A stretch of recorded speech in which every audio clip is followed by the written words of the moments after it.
పెరిగిన ధరలకు అనుగుణంగా హమాలీల కూలీ రేట్లు పెంచాలని రామగుండం కార్పొరేషన్ ఏరియా సంఘటిత అసంఘటిత హమాలీ కార్మిక సంఘం అధ్యక్షులు పాతపల్లి ఎల్లయ్య యాదవ్ డిమాండ్ చేశారు.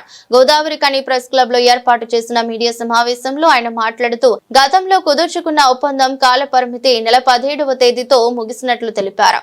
ఈ నేపథ్యంలో కూలీ రేట్లు పెంచాలని కోరుతూ యాజమానులకు వినతి పత్రాలు సమర్పించినట్లు చెప్పారు. మార్కెట్లో ధరల పెరుగుదల మూలంగా హమాలీ కార్మికులు దుర్భర జీవనాలను కొనసాగిస్తున్నారు ఆవేదన వ్యక్తం చేశారు. ఈరోజు రామగుండం కార్పొరేషన్ ఏరియాలో పనిచేస్తున్నటువంటి సంఘటిత అసంఘటిత హమాలీ కార్మికుల వేతనాలు పెంచడం కొరకు ఎగుమతి దిగుమతి కూలీ రేట్లు పెంచడం కోసం మరి వ్యాపార వర్గాలకు వాణిజ్య వర్గాలకు అందరికీ కూడా నోటీసులు ఇవ్వడం జరిగింది. గతంలో పెంచినటువంటి రేట్లు ఏవైతే ఉన్నాయో అవి 2 సంవత్సరాల కాల పరిమితి అగ్రిమెంట్ ఉండే. ఆ అగ్రిమెంటు మొన్న ఈ డేట్ తోటి 17/11/2004 కొత్తది ఇచ్చినాం. అప్పటికి అయిపోయింది అది డేటు. కాబట్టి నూతన అగ్రిమెంట్ కోసం వాణిజ్య వ్యాపారులందరికీ కిరాణా మార్చెంట్, ఉల్లిగడ్డల బజార్, తర్వాత క్లాత్ మార్చెంట్స్, ఎలక్ట్రికల్స్, తర్వాత హార్డ్వేర్ అన్ని సంఘాలకు వాళ్ళ వ్యాపారులకు అందరికీ కూడా నోటీసులు ఇవ్వడం జరిగింది. పెరుగుతున్నటువంటి రేట్లు ఏవైతే ఉన్నాయో ఇలా రెక్కాడితే డొక్కాడని పేద కార్మికులకు మరి గత 40 సంవత్సరాల నుండి బజార్లో పనిచేస్తూ ఇదే కూలీ రేట్ల కోసం పనిచేస్తూ జీవిస్తున్నటువంటి వీరికి పెరుగుతున్నటువంటి రేట్లకు అనుగుణంగా ఖచ్చితంగా మరి రేట్లు పెంచాలి.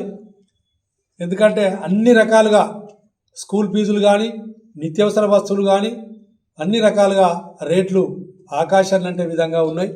సామాన్యులు బతకలేనటువంటి పరిస్థితి ఉంది. కాబట్టి ఈ రేట్లు ఏవైతే ఉన్నాయో పెరుగుతున్నటువంటి ధరలకు అనుగుణంగా చట్ట ప్రకారం రావాల్సినటువంటి వేతనాలు మినిమం వేజ్ ఏదైతే లేబర్లకు వర్తిస్తుందో కూలీలకు వర్తిస్తుందో ఆ రకంగా ఖచ్చితంగా హమాలీ కార్మికులందరికీ మరి ఆ అగ్రిమెంట్ అయ్యే విధంగా యజమానులందరినీ కోరుతా ఉన్నా.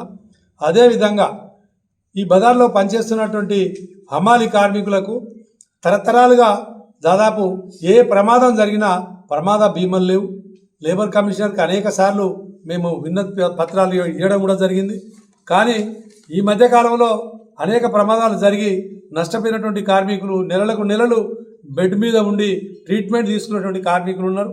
వాళ్ళకు కూడా యజమానులు వాళ్ళ అసోసియేషన్ తరపు నుండి మరి వాళ్ళ ఆరోగ్యం పూర్తిగా నయమే వరకు వాళ్ళ ట్రీట్మెంట్ చేయించాలి, నష్టపరిహారం ఇవ్వాలి అని నేను విజ్ఞప్తి చేస్తూ ఉన్నా.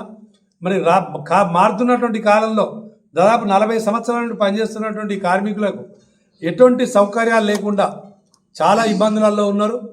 దాదాపు 40 సంవత్సరాల నుండి ఇక్కడున్నటువంటి కార్మిక వర్గానికి కనీసం ఉండడానికి ఇల్లు లేదు. కనీసం వాళ్ళకు ఎక్కడైనా ఓ కాడ ఇళ్ళ జాగా కావాలని, పర్మనెంట్ కాలనీలు కావాలని మేమందరికీ కూడా చాలా మందికి ఇంతకుముందు ఎమ్మెల్యేలకు వాళ్ళకు కూడా వినతి పత్రం చేయడం జరిగింది.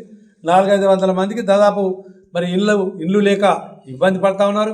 ఇళ్ళ కిరాయిలు పెరిగిపోయినాయి, నిత్యావసర వస్తువులు రేట్లు పెరిగిపోయినాయి, స్కూల్ ఫీజులు పెరిగిపోయినాయి, పిల్లలను చదివించలేనటువంటి పరిస్థితిలో మరి ఆ స్థితిలో ఉన్నారు. కాబట్టి మరి వ్యాపారులంతా కూడా పెద్ద మనసుతో ఆలోచించి వీళ్ళకు తగిన వేతనాలు చెల్లించాలని పెంచాలని కూడా మేము డిమాండ్ చేస్తూ ఉన్నాం.